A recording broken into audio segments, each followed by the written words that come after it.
If you need immediate help, please call the National Substance Abuse and Mental Health Hotline at 1-800-662-HELP. Bottle of wine, fruit of the vine. When you gonna let me get sober? Let me go home and start over. Welcome to Clean and Sober Radio. Brought to you in part by Jefferson University Hospitals and Thomas Jefferson University, providing excellent clinical and compassionate care in the Philadelphia region. A proven leader in healthcare and education since 1825. And now, here are your hosts, Gary Hendler and Mark Sigmund. Hi, everybody, and thank you for joining Clean and Sober Radio.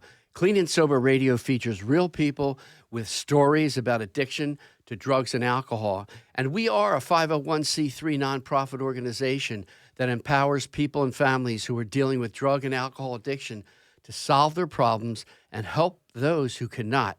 We do it through direct advocacy, broadcasting, and maintaining a database of recovery centers and related information. So if you're dealing with it, one of the numbers you can call is us in the studio at 1-888-728-9941, or you can also call, I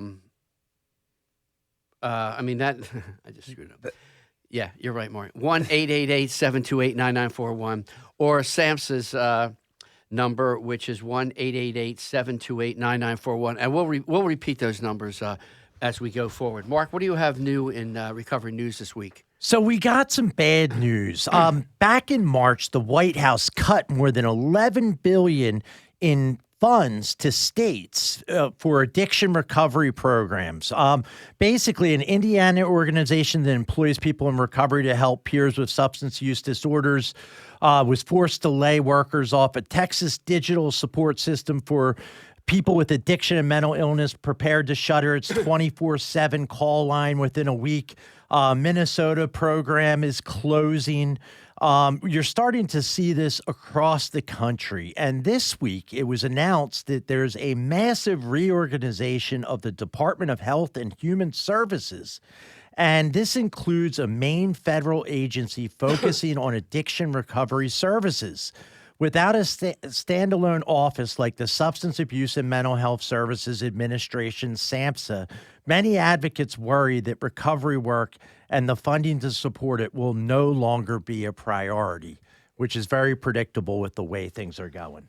That's a very, very sad state of affairs. And now we take it personally, in what we do, that a decision that is so harmful to our community is going to go into law, I'm assuming, or whatever it is. Yeah, and we're hearing stories of literally overnight loss of funding. And we talked about it last week about how when you do that and programs close overnight, you're literally going to have fatalities. It's very predictable.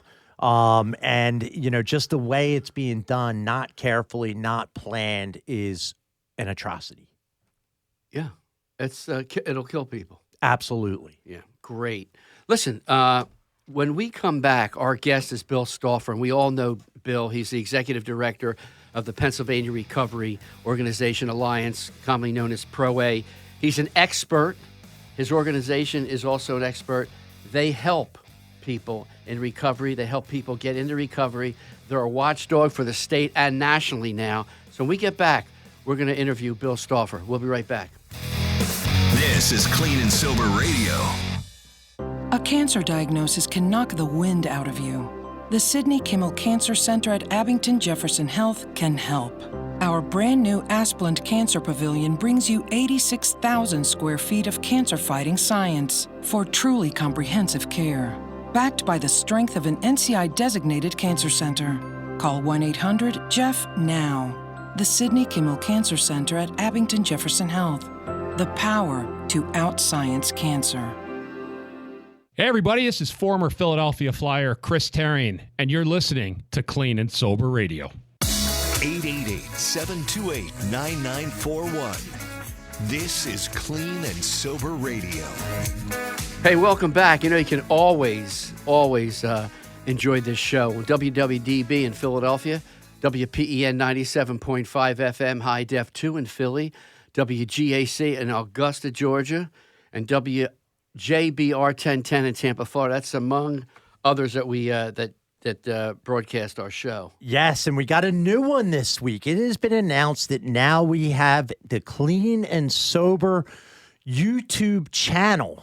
You can look it up by Clean and Sober channel, right? And radio channel, and you can find all the new shows coming out on there. So check it out, as well as our podcast. Fabulous. Did you just hear that song? I couldn't did. hear any words at all. Did you? I did. I heard it. My Loud and headphones clear. are bad. That's what it is. Anyway, we're back. Bill Stauffer, thanks so much for coming back. Man, you are such a great supporter of this show, and we're a supporter of you. We think you just do incredible work. You're nonstop. You're everywhere. It's not just Pennsylvania. You're all over the place now, making sure, to the best of your ability, that the recovery community doesn't get screwed over royally. Thank you so much. And you guys are great. And I'm just one person. There are many, many people out there trying to do the same thing. And we all do it for the same reason. The same reason you guys do this show is that we know recovery is incredibly important. And not only do we save lives, but the more people we get into recovery, the more resources it saves. So it makes sense to get more people into recovery. Yeah, it certainly does. You would think. So, Bill, let's go back a little bit. I know you're in very long-term recovery. How many years you got now? I am at 38 years. 38 years. And you're 46 years old? It just doesn't make sense. The numbers don't The work. math, it's a little fuzzy math, I know. It's He got clean at 7 years old. Second grade. He's a wonder. Where are you from? First of all? I grew up in the Lehigh Valley, Pennsylvania. Okay. Father worked for the steel company, which is gone now. Pretty normal life. Any siblings? I have 3 siblings. Okay. Were you the only one who was afflicted? No, it has hit other family members. Okay. And it's tragic. It's also not it's not an uncommon story, right? Yeah. It does run in families, and we know that. Yeah, it certainly does, and also it certainly doesn't. Which is the other. I always bring it. Well, my sister and I, she never, and then our good friends, the Sussman identical twins. One became a heroin addict. God bless his soul, and his brother became a professor at a major university. We've had them both on at the same time. Stephen, who's in Florida University, and David, who passed. But yeah, it's in families and it's not in families. Right. It can't just like I'm short, but that doesn't mean everybody in my family's short, right? Correct. That's correct.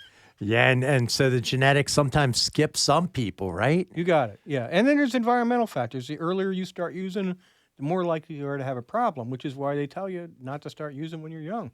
And that's some of the latest research is starting to really show that. On marijuana use? On marijuana and other Alcohol, drugs. tobacco, That if somebody starts early, their chances go way up of having long-term addiction. Now, again, which came first? Were they genetically prone and started early because of that, or their environment, and then it came out? Or was this kind of one of those things where if you start early, that's just what's going to happen, right? How can they prove it's genetic? Well, they do twin studies. That's one of the ways, and I'll tell you, one of them with alcohol, they found that kids that were separated from their parents, which is like old school studies, and they were twins, had a 40 to 50% higher. No, I'm sorry, kids. Both parents were alcoholic. The kids had a 40 to 50% higher alcoholism rate just from the genetics in that twin study. Yeah, and they've also found that it's not just one gene. So there are a number of different genes. And what that means is that it's sort of like a spectrum condition. Some people get the whole thing, hits them early, other people don't. So it's probably one of our most complex conditions because it not only has those factors, but it impacts all areas of life, and everybody's recovery is quite individualized. So, Bill, you say you had a normal upbringing. Mm-hmm. 2 siblings. 3. Yeah. Parents. Nothing crazy going on in the house. I mean, some crazy stuff. It was 70s. Well, like normal crazy stuff, but no abuse, no heavy addiction from the parents. So, what did you gravitate towards the crowd that was using? So there was addiction in the family, I'll just leave it there. But I think what happened to me, I was hanging out with older kids, and one of the ways to keep the younger kid quiet is to have him use too. And so I started using an 11. What did you use? It started with cannabis, pot, Yeah. and then alcohol, and then meth, coke, other stuff came later. But 11 years old. I mean, What grade is that? Third?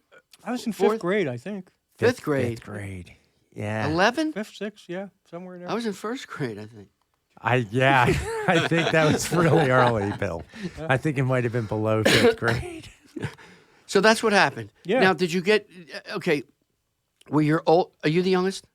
No, I got a younger one. So were you doing this with one of your brothers or sisters or somebody? Yeah. And no, your parents never found out. I mean, eventually they did. Yeah. I mean, but it was the 70s too. I think it's hard for people to understand now that there are sort of different things going on then.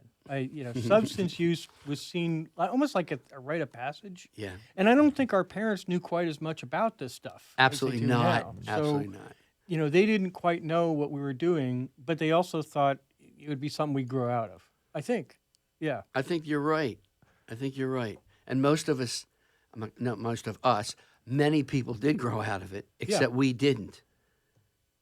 It's true. And there's people I grew up with who used fairly heavily early on in life and they ended up fine, and others who were dead, right? And that's the dynamic, right?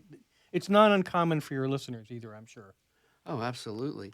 And then there were those that used certain things like acid and didn't actually come back 100%. Mm-hmm. I never used. I was scared to use that stuff. Did you used it, didn't you? I mean, it's hard to admit now that he says they didn't come back 100%. Yes, I did, Gary. I did use acid, and I liked it. Mark, What's that? I love you, but I did. some of us didn't come back 100%. I mean, you heard that comment? So yeah, and I used a couple times too, but I had a friend who found like a sheet of it on the sidewalk, and it was wet because there had been a rainstorm. He figured this is diluted, and he took the whole thing. What was it? A sheet of blotter acid, and he was not right after that. Well, there was this old, I don't know if it was a wives' tale or not, that I used to always hear, that one of the original guys that created acid was riding his bike down the street and got caught in a rainstorm, and then he thought he was an orange the rest of his life. Hoffman was a guy who... I don't know. I mean, yeah. That's crazy. I also I was told that if you took enough Quaaludes, if you went into the water, you'd get cramps. Did you hear that one? We didn't have Quaaludes. So what's the answer, Gary? I was cramped up for years. That's why he doesn't like the water. It's all coming around. Mark, you hit it on the nose. I think we finally psychoanalyzed you, Gary. think you did. I mean, wow. Look, it's nice we're being honest. Yeah. Right? Yeah, and So you go through school. When did you start? You told us you were 11 years old. Were your grades affected? Was your attendance affected? I mean, you were a young kid using. So it really hit heavy in high school. And again, it was different times. I got away with a ton of stuff in growing up. I mean, I really did. I barely graduated high school, skipped most of it, got excuses for missing school because I ran the stage crew. I was going to be like a radio and TV guy. So, I was always in the stage doing stuff and not in class. I got all kinds of excuses not to be there and barely graduated high school. So, no, I had terrible grades. I could have had good grades if I applied myself. Sure. But I didn't. Sure. It's an example of Bill, you and I, Mark. We can recover. It's not, just because we were bad kids or we didn't do this, we can, for people listening who think there's no way out of this, there's a way out. Treatment. There's a way out of this. And we're examples of it, I barely graduated from high school, and I teach at a university. Yeah, which is wild. It's unbelievable, isn't it? Yeah. It's great. It's a great story. It's also really it's common, like in the recovery community. Yeah. We can come back and do great things, and I think that's the real message that needs to go out today. Like listening to your story about all those cuts, we're cutting off our future. Is really what's happening there. And by the way, we're going to talk more about it. This is not a political statement. It happens to be just what the state of affairs is right now in our federal government. Yeah, it's realistic. And, medically, coming from a medical standpoint, we just know that people are going to die because of it. Yep. So it's like we have to speak out on this. I mean, this is a big deal. Isn't that amazing that there be lawmakers, and these are the ones that are doing it, will make decisions not caring that people will absolutely die? Yeah. I mean, and I tell the story. I was at a facility that closed down basically overnight, and someone in my caseload ended up overdosing and died two weeks later, and that's the kind of thing that you see with things closing down really quickly. Yeah. If you're just joining us now, we're talking to Bill Stauffer, and he is the executive director of Pennsylvania Recovery Organization Alliance. It's a statewide recovery organization that started in 2012. But I want to give a little background that will show that this guy in the studio with us is incredibly qualified to be talking on this subject. You're a graduate of Northampton Community College, Cedar Crest College, and Kutztown University. You're also an adjunct professor of social work at Misericordia University in Dallas, Pennsylvania. You have over 25 years, probably more than that, of clinical and administrative experience in both inpatient and outpatient settings. You've served as program director of the halfway home of the Lehigh Valley from 1999 to 2012. Mr. Stauffer, is the former president of the Pennsylvania Halfway House Association, serving in that capacity for 5 years from 2002. And you are a staunch advocate for strong SUD patient privacy protection at both the state and federal levels. And you do a lot. Bill, you really, you don't just talk the talk. You take care of it. And I know you're an advocate of privacy. When we talk of privacy, this is about, I don't know too much exactly, but, privacy in medical records, privacy credit reports shouldn't have anything to do with, incarceration because of your addiction. There's a lot of things. And Bill, you fight that for the people of this state. Yeah, it's what happens is people will not get help if they are afraid that the information about them getting help will be used against them. And so showing up in custody battles, things like that can have a dramatic impact on people, not being able to get life insurance, not being able to get employment, things like that. So it's really important that people feel safe enough they can go get help without their information being used against them. Yeah. I know it's not only Pennsylvania Take Back Day, when you turn over your unused medicines, usually at a police station. I know people that won't do it because they're afraid if they go into the police station and turn this stuff in, they're going to be arrested. There is a feeling, I guess because of the trust of law enforcement, that people are afraid to do certain things that are beneficial to them and others. Yeah, it is unfortunate. Although I've seen some really great police programs where they're out doing things like making sure people have naloxone, helping people in the treatment to sort of change that image. I've actually seen police officers be really, really important parts of the recovery system, so it can go both ways. No doubt about it. I think that the suspicion is lifting, and we have a program in Pennsylvania called the LETI program, which is Law Enforcement Treatment Initiative. And for our listeners and viewers, it's a program that was started by the Attorney General in Pennsylvania, who is now the Governor, Josh Shapiro, and also Steve Rosado. Steve, if you're listening. It's a program where law enforcement is trained, and not in all cases, but they're trained that, we can't incarcerate out of this epidemic. So they're trained for many people to get them into treatment instead of getting them into the legal system. Yeah, it's really great to see. And we've had a couple police officers on the show that were big supporters of this. And a huge thing, a huge breakthrough is all of them carrying Narcan now. There was a time when, just the paramedics had it and the cops on the street didn't have it. And they're really up with the times now. Pretty much everybody has it now, right, Bill, across the state of Pennsylvania? Most do. I mean, there are people who are determined not to carry it, right? And you're always going to have that.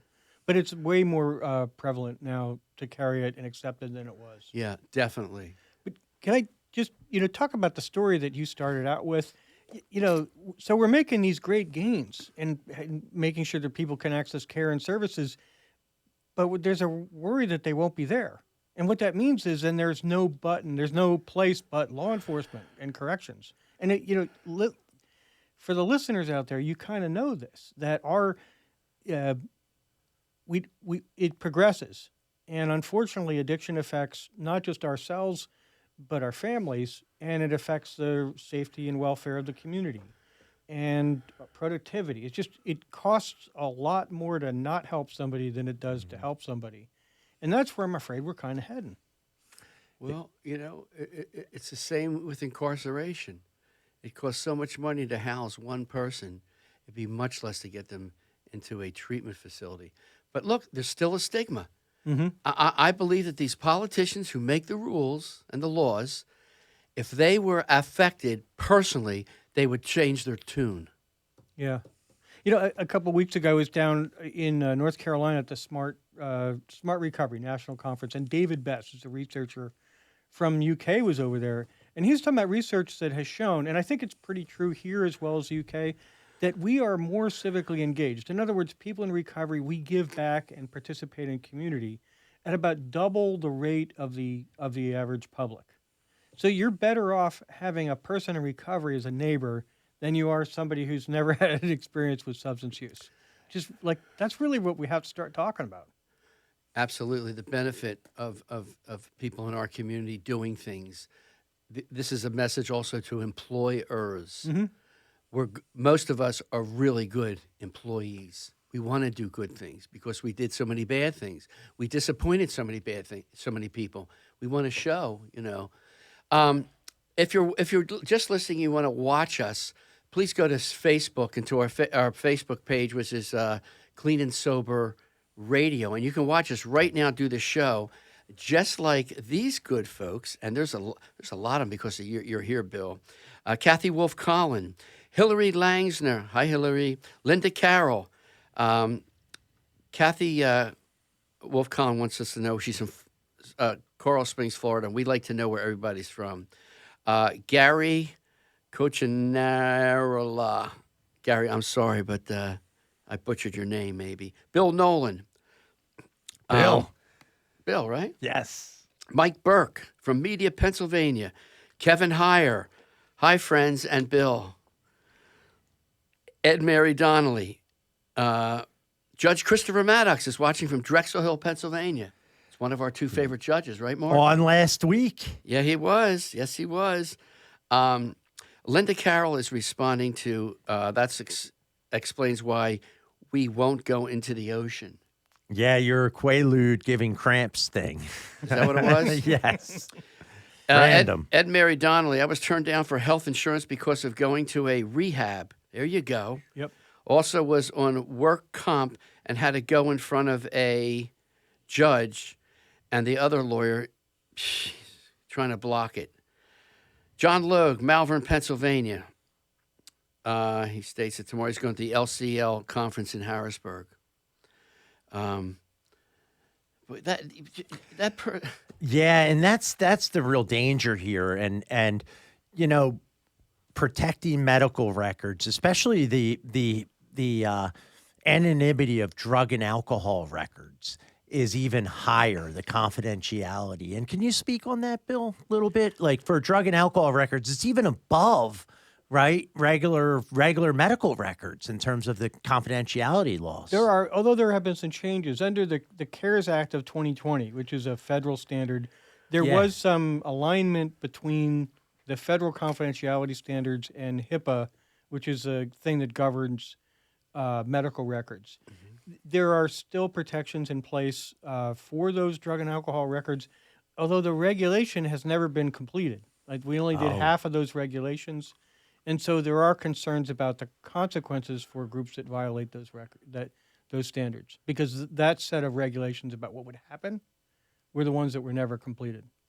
Well, and we get sometimes they'll try to subpoena our records, and we won't release them because they actually need a court order by a judge. But some people don't realize that and release records. And so there's a lot of education behind this, too. I mean, to a subpoena, you just basically respond that you can't release them. You know, they need a court order by a judge. Yeah.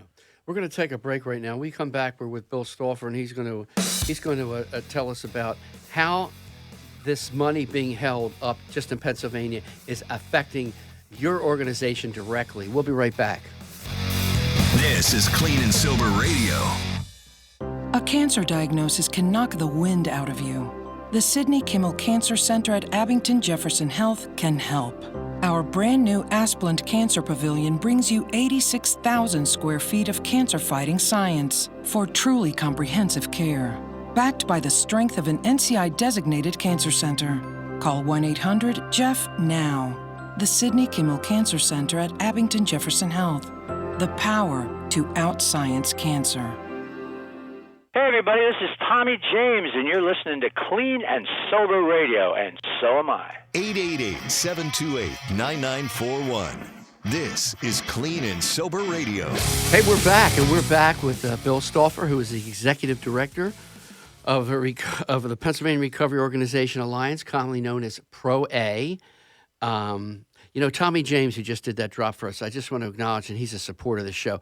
He just got married to Carol Ross, who was his executive assistant. Congratulations. Tommy James. It's great news. So, Bill, with all this incredibly horrible withholding now in our community and many others, how does it actually affect PRO-A?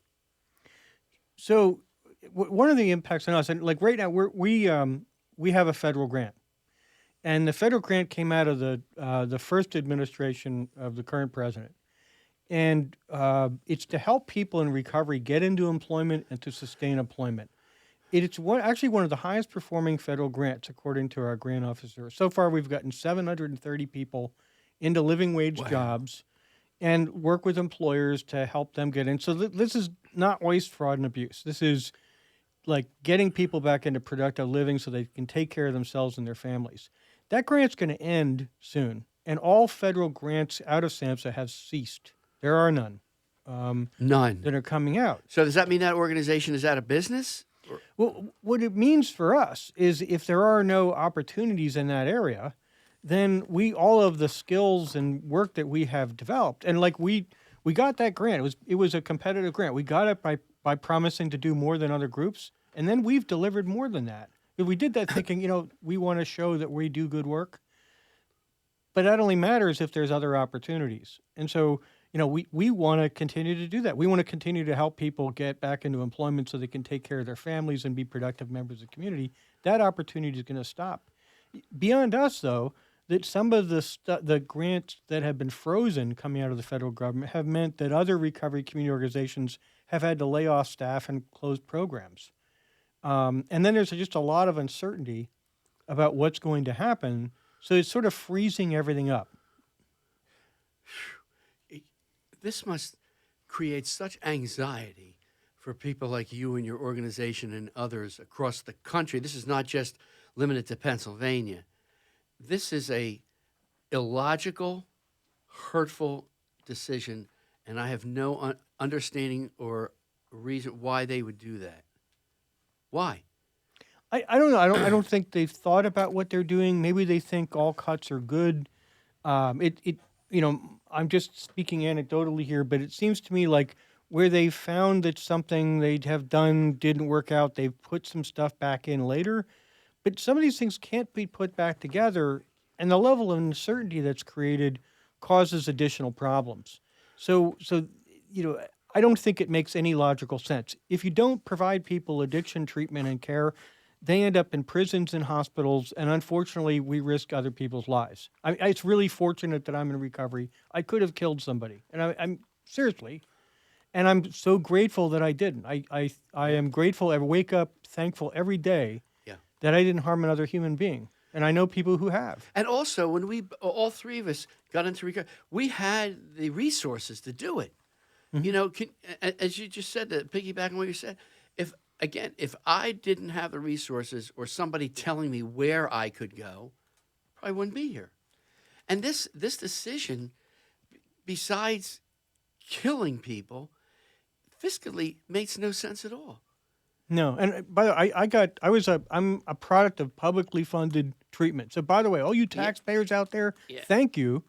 Yeah. I owe you my recovery, but I could also tell you I would have been a lot more expensive in any other way. It's good money spent, that's for sure.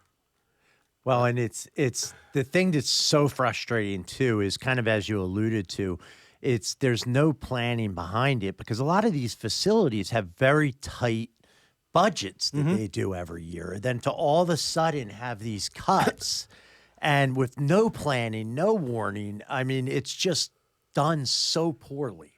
Yeah. Don't you think? You know, on top of that, we know a lot about addiction. I mean, I'm like a recovery historian and like research that a whole lot.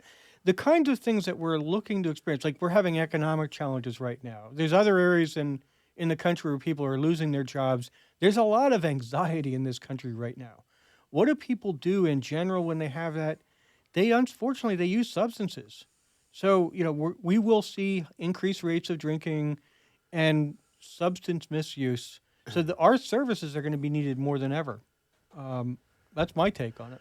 I agree with you. Listen, if you give us a call right now, 1-888-728-9941. Give us your thoughts on the subject matter we're talking about. We don't care if you're Democrat, Republican.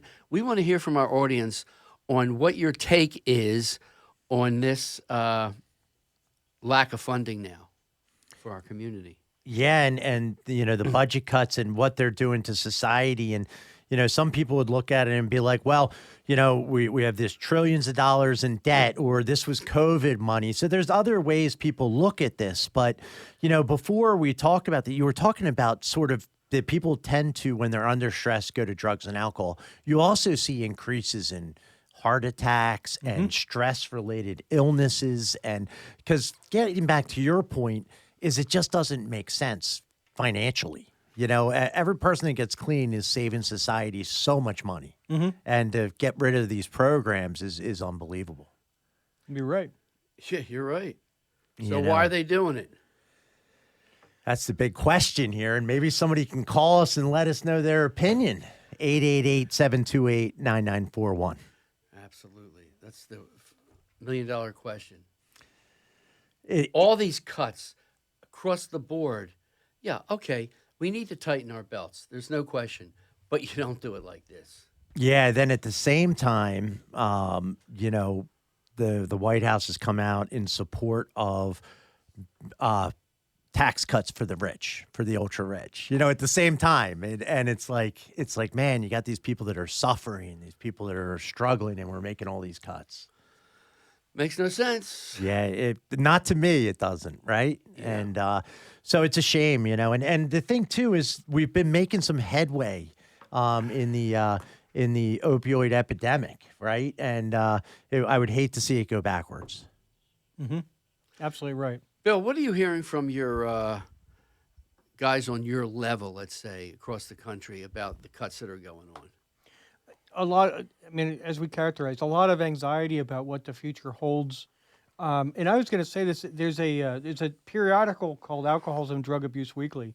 And this week that they're just breaking a story that they found also in the Washington Post about next year's budget being leaked that actually zero out all funding for substance use other than what's called the block grant. CSAT, which is the Center for Substance Abuse Treatment, CSAP, the Center for Substance Use and Prevention, zeroed out. All discretionary grants like the one that we have, zeroed out. The 988 hotline, zeroed out. All those things. Now, it's a preliminary budget. That means there is time to change it. And it's also, generally speaking, an administration makes a budget and then the legislature decides what actually gets funded. They decide what gets funded. So it's time for Congress to step up to let the administration know what the priorities of Congress are and the people that they represent. I don't think a lot of these cuts will make sense to people if they really understood them. If they really understood them and didn't just read the headlines. And if you're listening or watching us now and you're thinking, so what? At some point it will affect you when people, as you mentioned, Bill, are out of work. and they need to rob people and they need to get high to get out of their misery, it will affect everybody for sure. Absolutely. And that's definitely what we're going to see. And I'll tell you what, hopefully things will get a little better with Congress if they'll step in.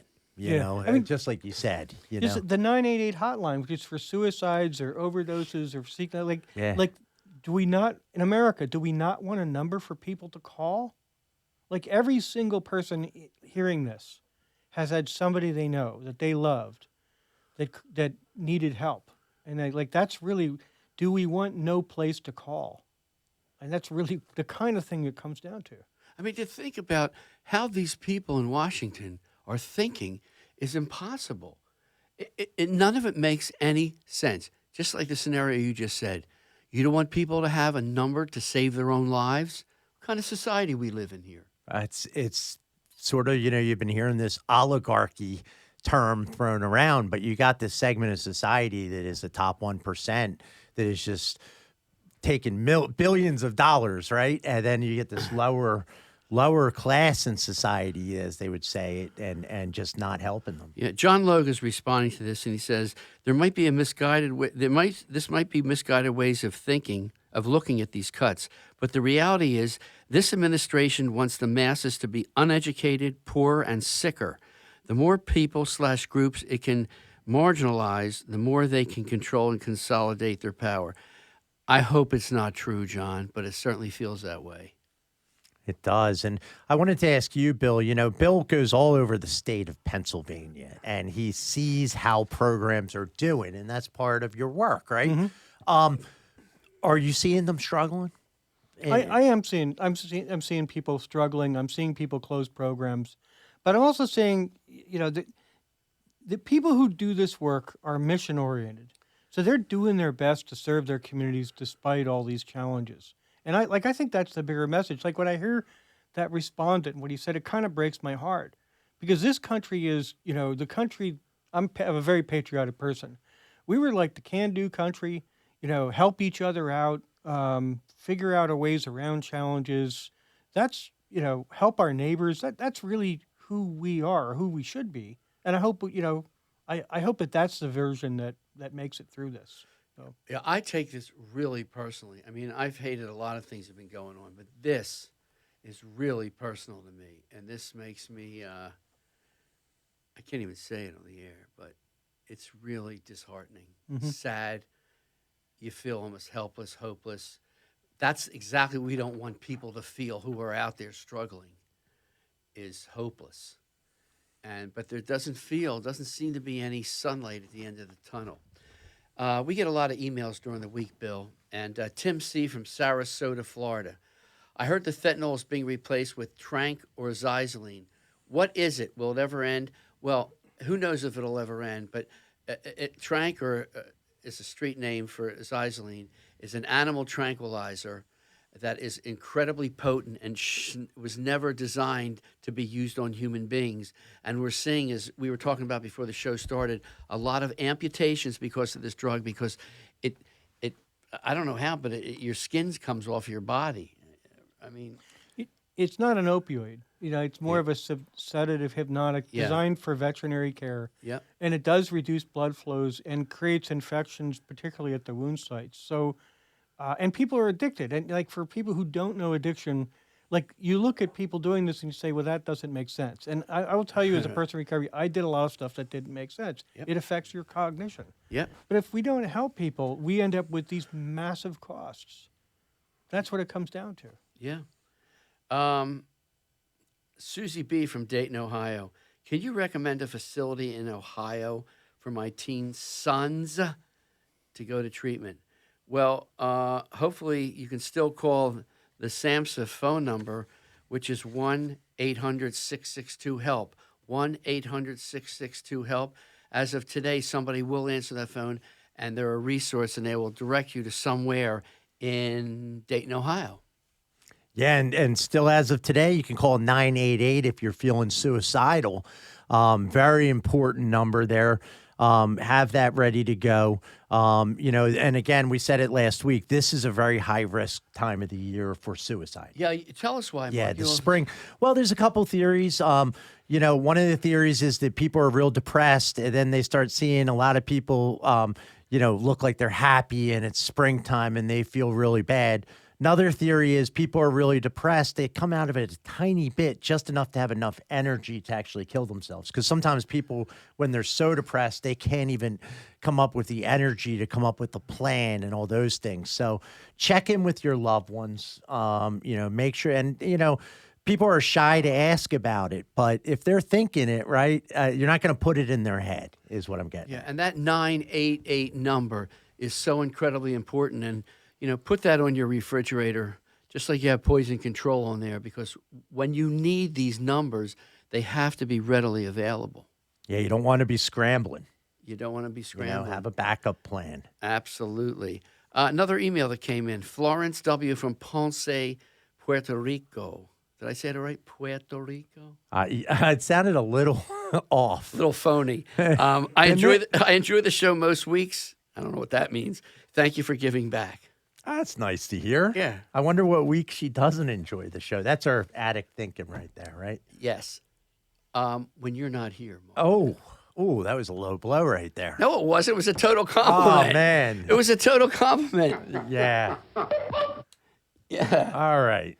All right, let me see. So tell us how your organization works on a daily basis, Bill, Pro A. So we provide, like I said, we got a grant that we're providing people support for work in the state of Pennsylvania in 14 counties. We also provide technical assistance to recovery community organizations, to things like our centers of excellence, and we do training. We do training around peer support. I do some training around peer services and other things around the country. And we have this apprenticeship program that we just got approved through our Pennsylvania Department of Labor Industry to help people get into counseling roles because we have a workforce challenge. So those are some of the things that we've worked on, to make sure that people have access to services and we have a good quality workforce. And you have access, at least I know in Pennsylvania, to politicians. Mm-hmm. How are they responding to all this on both sides of the aisle? I say that everybody has access to politicians. They do, they're elected officials. And but Bill, when they hear Bill Stauffer's on the phone, they don't want any problems. I don't know about that. Yeah, I do. You're embellishing. You're very humble, okay? I think there is alarm. And there is alarm on both sides of the aisle about things that are happening. And you could actually see that on the news right now. But the other thing, I will say that over the years, something I've noticed when I've been behind closed doors with elected officials from different parties, that oftentimes there is a sense of trying to work together, like that they don't show the media, because we tend to want sensationalism. What brings me hope is when I've been in rooms with people who come from different backgrounds and parties trying to work together, and I will say that's what we need. We need a government that works together to make this a better nation, right? And so that's what I see. Although in the last couple of months it's been really quiet, I hope that we get back there. I do too. What access? Do you have access to the governor? I don't. I was on the transition team. Yeah, I know that. But I don't have a direct line for our governor. No. He does. Well, yeah, but he might take Bill's call before mine. I don't know. We told him. Well, I have a cell phone. I want to call him right now. We should, because remember we wanted to do that thing where we came up with the solution for the opioid epidemic? Like everybody would call in and then we would give him a report. Yeah.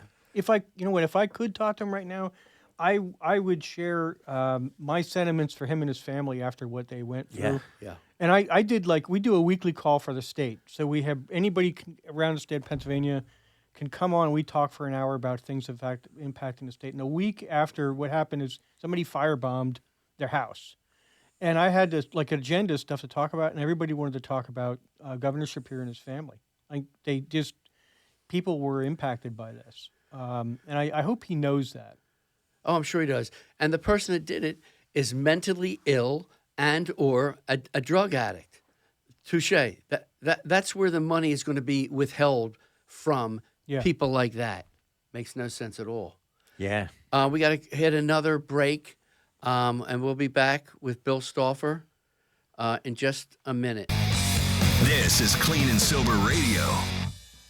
A cancer diagnosis can knock the wind out of you. The Sidney Kimmel Cancer Center at Abington Jefferson Health can help. Our brand new Asplund Cancer Pavilion brings you 86,000 square feet of cancer-fighting science for truly comprehensive care. Backed by the strength of an NCI-designated cancer center. Call 1-800-JEFF now. The Sidney Kimmel Cancer Center at Abington Jefferson Health. The power to out-science cancer. Hi, I'm Billy J. Kramer, and I listen to Clean and Sober Radio. 888-728-9941. This is Clean and Sober Radio. And we're back, Clean and Sober Radio out of Philadelphia, Pennsylvania. You could be listening to us live now. You can listen on podcast in the future. We're also now on YouTube, which is our YouTube channel is Clean and Sober Radio Channel. You have to put channel in the end, and you'll start to see all the old shows. It's pretty cool. It's a great step. So Bill Stauffer's with us. We're almost at the hour. We have a little time left. Again, he is the executive director of ProA, Pennsylvania Recovery Organization Alliance. And Bill, you're one of the people who really are making a difference in the Commonwealth of Pennsylvania. And I've worked with you for years. I've known you, and you're tireless.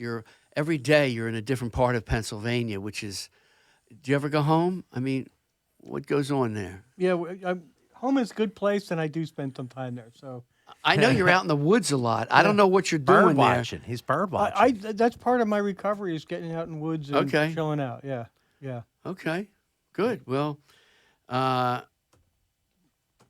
you got to keep doing this work. Somebody has to be the mouthpiece. Well, here. I think you're giving me more credit than I should have. But like everybody's a mouthpiece, and I will say this. And I got involved in the political process when there was a bill that I didn't like 30 years ago, and my member of the State House of Representatives was up the street, and I went and talked to his office about it. And I would talk to their office about things that I saw pretty regularly, and they started calling me up. So it's a representative government. And I would say to anybody out there, you can make your voices heard.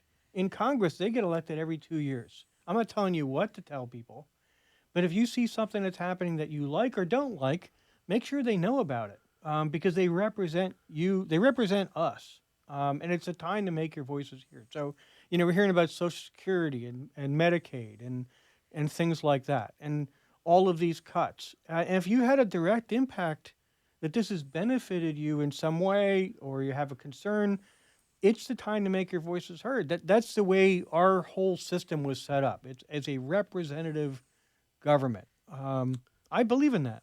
I think a lot of people, though, have the attitude, I can't make a difference.